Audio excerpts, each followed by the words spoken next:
സൂത്ര ആനെ പോലൊരു പാറ. എന്റെ പൊന്നു, ഇതിനു മുമ്പ് കണ്ടിട്ടില്ലല്ലോ.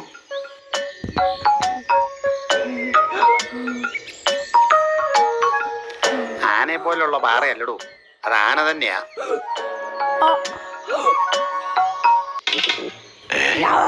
ശരിയാണല്ലോ, പക്ഷെ അനക്കമില്ല.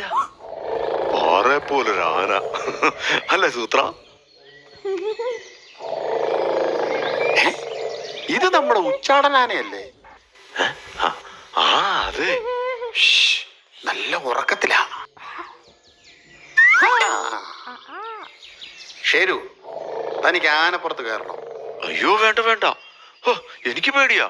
വാടോ, ഉഗ്രം ചാൻസാ, ഇനി കിട്ടിയെന്ന് വരില്ല. കിട്ടിയാലും ഞാൻ വരില്ല. അങ്ങേര് ഭയങ്കര ദേഷ്യക്കാരനാ.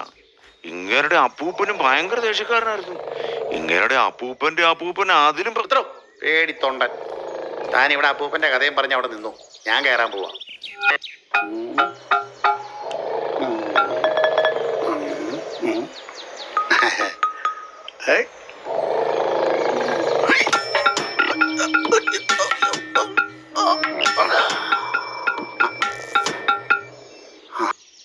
എപ്പടി തന്നെ ഞാൻ സമ്മതിച്ചു.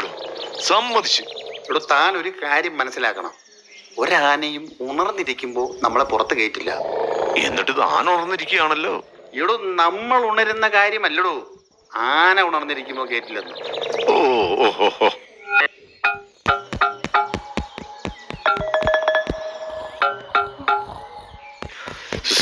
സൂത്ര, എന്താടോ തനിക്കൊരു വിറയല്? താഴെ നിന്നിട്ട് പോലും തനിക്ക് പേടിയാണോ? ആന ഉണർന്നിരിക്കുമ്പോ സമ്മതിക്കില്ലെന്നല്ലേ താൻ പറഞ്ഞത്? അതെ, അതിനെന്താ? എന്നാലേ ആന ഉണർന്നിരിക്കുന്നുണ്ട്.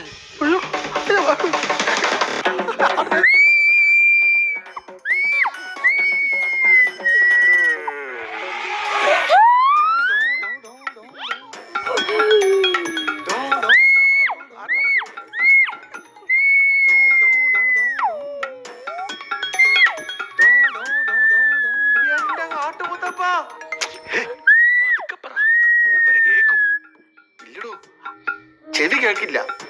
ഇടോ പുലിവാലായല്ലോ, ഞാൻ എങ്ങനെ ഇറങ്ങൂടോ? ചാടിക്കോ? ചാടാനോ? കാലൊടിയപ്പെടോ? ഞാൻ മൂങ്ങാവൈദ്യരെ വിളിക്കട്ടെ? എന്തിനാ? ആനപ്പുറത്ത് നിന്ന് ഇറങ്ങാനോ? അല്ലെന്നേ, കാലൊടിയുമ്പോ മരുന്ന് വെച്ച് കെട്ടാലോ. മിണ്ടി പോകരുത്, പേടിച്ച് നാശമായിട്ടിരിക്കുമ്പോഴാ അവന്റെ ഒരു മരുന്ന്. താനെന്തെങ്കിലും സൂത്രം ആലോചിക്ക്. പേടിച്ചിട്ട് എനിക്ക് സൂത്രം ഒന്നും തോന്നുന്നില്ലടോ. ഞാനൊരു ഐഡിയ പറയാം. പറ, വേഗം പറ. ഇങ്ങേരുടെ വാലിൽ നിന്നൊരു രോമമെടുത്ത് മോതിരമാക്കി വിരലിലിടണം. പേടി മാറാൻ ബെസ്റ്റാ. എടോ, അയ്യോ, എടോ, ഇതെന്താ കുറെ നേരമായിരുന്നു എന്നെ പുറത്ത് പറ്റിപ്പിടിച്ചിരിക്കുന്നത്? ചക്കയാണ്?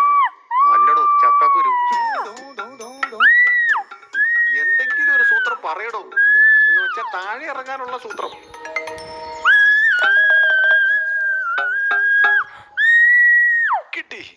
ഐഡിയ കിട്ടി. എടോ, ഉച്ചാടം പുഴ കടക്കാൻ പോവുക, താൻ വെള്ളത്തിലോട്ട് ചാടിക്കും. അത് വേണോ?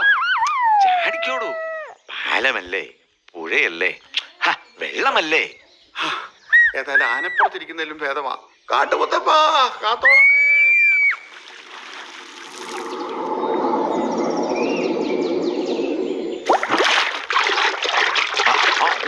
നീതിക്കോ. ഇവിടെ നിലയില്ലടോ, നിൽക്കാൻ പറ്റുന്നില്ല. എന്തിനാ നിൽക്കുന്നത്? നീന്തടോ. ഇവിടെ നിലയുണ്ട്. അയ്യോ, നട്ടുച്ചാടൻ, ഉച്ചാടന്റെ ചേട്ടൻ.